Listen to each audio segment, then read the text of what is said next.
నిర్మల్ జిల్లా కేంద్రంలోని సోమవారపేటలో అర్ధరాత్రి ఓ ఇంట్లో చోరీ జరిగింది. కుటుంబ సభ్యులంతా ఒక్కపోత భరించలేక డాబాపై పడుతుండగా ఇంటి తాళాలు పగలగొట్టి గుర్తు తెలియని దుండగులు ఇంట్లోకి చొరబడ్డారు.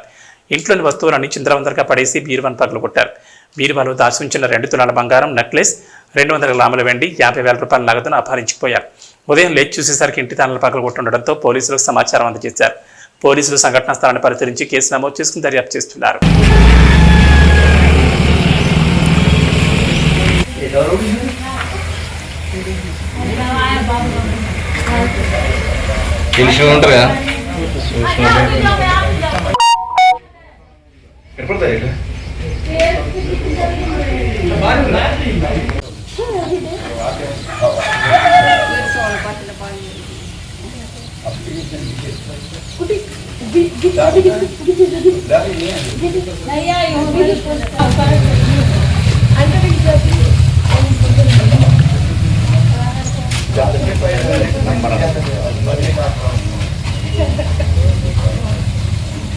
సోమవారపేట హెడ్ పోస్ట్ ఆఫీస్ ఎదురుగా కిల్లగుట్ట పైన మా ఇంట్లో రాత్రి దొంగతనం జరిగింది. మేకల ఆర్డర్ ఉండే, మేము సండే కాబట్టి మార్నింగ్ లేచి చూసేసరికి మా ఇంటి తాళాలు పగలగొట్టి ఉన్నాయి.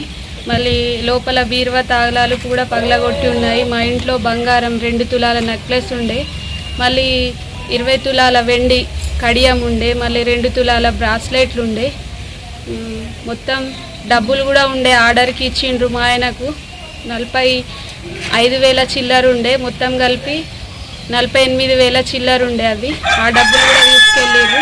మేము అందుకోసమే పోలీస్ స్టేషన్కి ఫిర్యాదు ఇవ్వడం జరిగింది. దీని ద్వారా ఈ దొంగలకు పట్టి కఠినంగా శిక్షించగలరని నా మనవి.